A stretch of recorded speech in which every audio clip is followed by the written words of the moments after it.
Hey guys, how you going?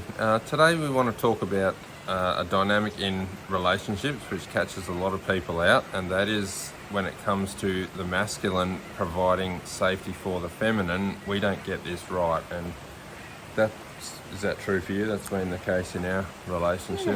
Yeah. Well, let's talk about what is emotional safety Yeah, to start with, because to be honest, it's not a term that's really well understood. no. So for the guys, our role, or the role that we play, or that we think we need to play, or that we do play, is providing and protecting, and we do this pretty well. We actually go out, we earn money, we buy a house, we get the car, we provide financially for the family, and we create as best we can this castle and kingdom for our family as best we can. But what we don't do well, and this is something that I really struggled with, and ultimately was the demise of our relationship when we really struggled, was we don't provide emotional safety for women. We just don't know how to do that. We're a bit clueless when it comes to emotional safety, and when we boil that down, it's because I didn't feel emotionally safe within me. I didn't understand my emotions. So I think also that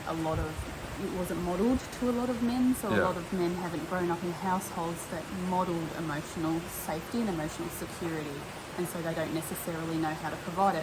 I would also add that from the feminine, that a lot of us haven't experienced it either, and we don't really know how to ask for, in words, in terms, in a literal understanding of how to ask for that emotional safety.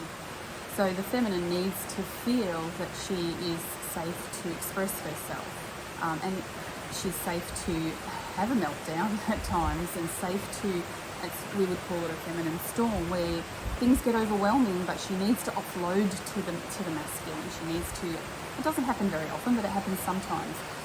She needs a place where she can lean in and say, "Have you got me?" Because right now it's too much. and that comes down a lot to. We talk a lot about this, when we're working with clients one-on-one, is that there's a lot of differences between masculine and feminine that we don't understand and we don't see. And one of those is that the feminine has a diffused awareness. So she's aware of a lot of things and in all times. So, Maria's always thinking of what are the kids got next week, next month. They got dance, they got this, they got that. The house needs doing, that she can hear the kids in the background. There is a whole lot going on for women that we don't understand as guys, because we're single focused. We just narrow in on something and go after it. That's it.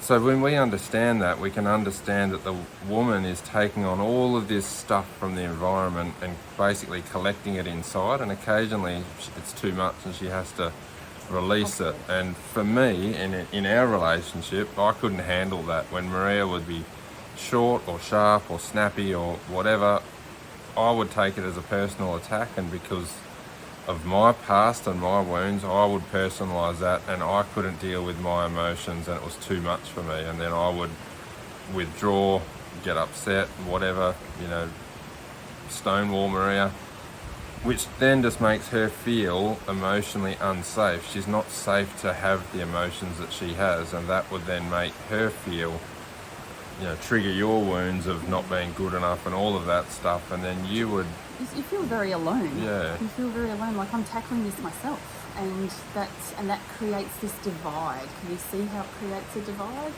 It's saying, like, if I can't, not if safe I can't to be myself. express, if I can't tell you how I'm struggling, if I can't, and you not take it personally. And the problem is that sometimes it will be personal, and that is something that the feminine can work on. We can make it a whole lot less personal.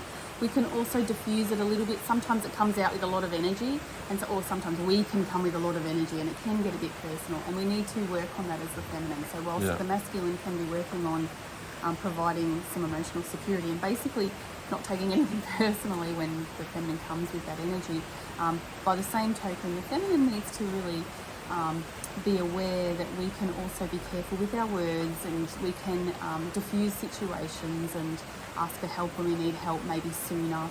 And we can do a whole lot of things to make it emotionally secure for the masculine too. And it is a two-way street. We also need to provide emotional security for the masculine and co-regulation. So when they're not regulated, it's also our role as a partner to regulate as well. So it is a two-way street. Yeah, and I think there's there's been times in our relationship where we've both wanted to connect and wanted emotional safety, because ultimately that's what we all want in a relationship, but we didn't have the skills to do it. We just didn't. And one of the ways that as a masculine that I didn't feel safe with my emotions was even to communicate to Maria, hey, I don't know what I'm doing. That triggers our ego. We feel like we have to have it together. Again, it's part of our wiring that I need to protect Maria and the kids and provide this safety. And if I admit that I actually am struggling with my emotions, that makes me feel weak, or from my conditioning of the past, it's seen as a weakness. So that was something that I had to come to terms with, was to actually recognise my own strength in saying, hey, look, I'm struggling with this, it's uncomfortable, I don't know what I'm doing, and get help. And that is actually the greatest strength of a man, is actually to say, hey, I recognise I need to be a bit better than I am, without judgment or shame or any of those negative labels, but I'm going to take responsibility to solve this problem. Yeah, and I think we one of the things that really helped us was, learning how to getting back in touch with, firstly, feeling, and then secondly, understanding our needs. Attachment styles really understanding attachment styles helped us a great deal as well, because it gave us some language and understanding our own behaviours and responses. But there's a lot in this short video, so if you've got any questions, please pop them in the comments below, and we can either answer them directly or make another video that might help more than just you. Absolutely. So I guess the key takeaway from this video is that relationships are at the core all about creating emotional safety for each other, and that is both masculine and feminine. Because guys, we do want to feel emotionally safe, and we need to learn to do that within ourselves so we can provide that for the woman as well. And it's a two-way street. Yeah. At the core of when we had our core, really honestly at the core of our issues was that we did not know how to create emotional safety. Yeah. We didn't feel like we could be ourselves fully.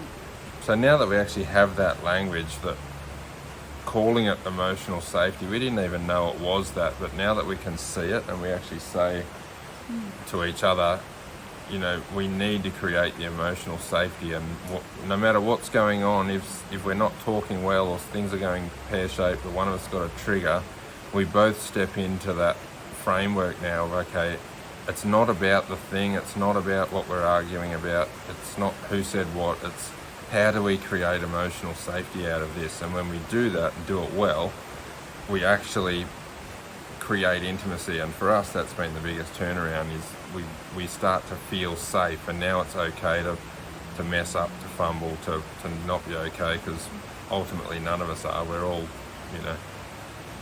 on a journey. So yeah.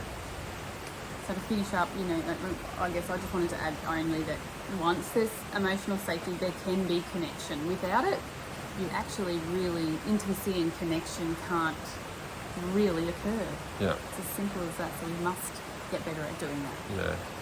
So anyway, I hope you guys get something out of this, and yeah, like Maria said, any comments, questions, fire them our way. We're always happy to answer them, and yeah, we look forward to talking to you again soon. Yeah.